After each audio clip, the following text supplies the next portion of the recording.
Assalamualaikum warahmatullahi wabarakatuh. Om Swastiastu, Namo Buddhaya, Salam Kebajikan. Perkenalkan, nama saya Elvina Shalomita Tarima, mahasiswa aktif semester 4, Universitas.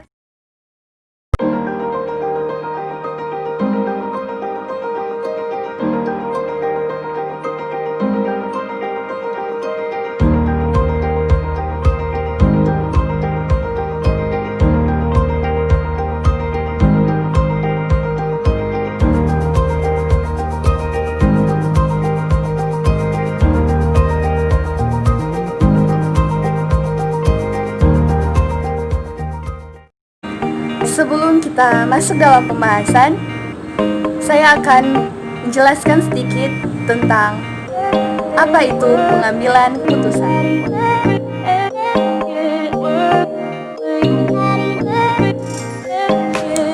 Menurut Sondang P. Siagian, pengambilan keputusan adalah pendekatan yang sistematis terhadap hakikat alternatif yang dihadapi dan mengambil tindakan yang menurut perhitungan merupakan tindakan yang paling cepat.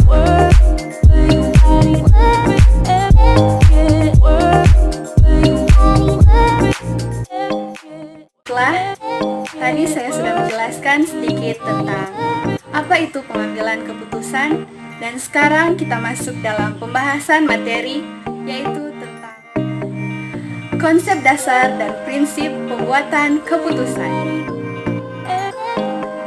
A. Definisi keputusan. Keputusan adalah proses penelusuran masalah yang berasal dari latar belakang masalah, identifikasi masalah, hingga kepada terbentuknya kesimpulan atau rekomendasi.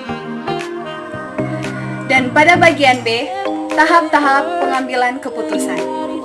Guna memudahkan pengambilan keputusan, maka perlu dibuat tahap-tahap yang bisa mendorong kepada terciptanya keputusan yang diinginkan.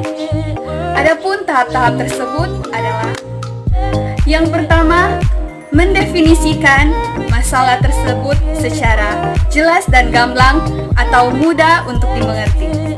Yang kedua, membuat daftar masalah yang akan dimunculkan dan menyusun secara prioritas dengan maksud agar adanya sistematika yang lebih terarah dan terkendali.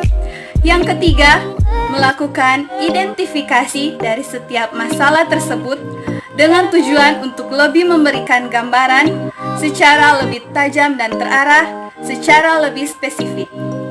Yang keempat, memetakan setiap masalah tersebut berdasarkan kelompoknya masing-masing, kemudian selanjutnya dibarengi dengan menggunakan model atau alat uji yang akan dipakai.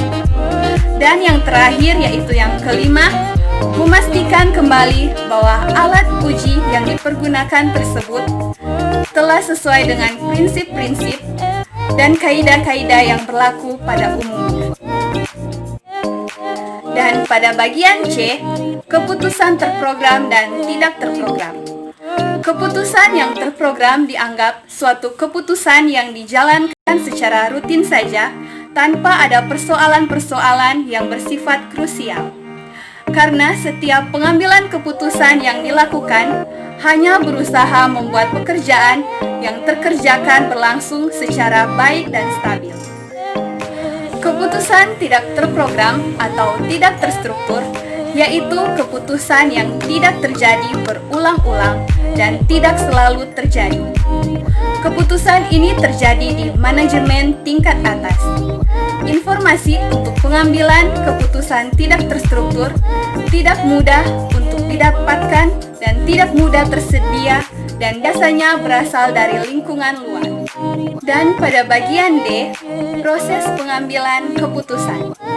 Saat pengambilan keputusan adalah saat di mana kita sepenuhnya memilih kendali dalam bertindak, sedangkan saat kejadian tak pasti adalah saat di mana sesuatu di luar diri kita yang menentukan apa yang akan terjadi, artinya kendali di luar kemampuan kita. Menurut Stephen Robbins dan Mary Coulter, proses pengambilan keputusan merupakan Serangkaian tahap yang terdiri dari 8 langkah yang meliputi: yang pertama, mengidentifikasi masalah; yang kedua, mengidentifikasi kriteria keputusan; yang ketiga, memberi bobot pada kriteria; yang keempat, mengembangkan alternatif; yang kelima, menganalisis alternatif; yang keenam, memilih suatu alternatif; yang ketujuh, melaksanakan alternatif; dan yang terakhir, yang kedelapan, mengevaluasi efektivitas keputusan. Dan pada bagian E, prinsip dan proses pembuatan keputusan. Adapun prinsip-prinsip tersebut adalah sebagai berikut. Yang pertama, keputusan pada dasarnya ditujukan untuk memecahkan masalah. Karena itu, setiap alternatif solusi hendaknya tepat untuk masalah yang dituju.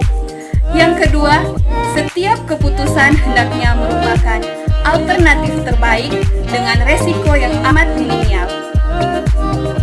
Dan yang ketiga, keputusan hendaknya sudah mempertimbangkan lingkup dan resiko secara sistematik dan sistemik.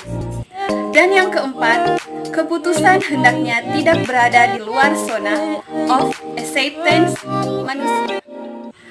Dan yang kelima, yaitu keputusan yang efektif adalah keputusan yang dapat dilaksanakan.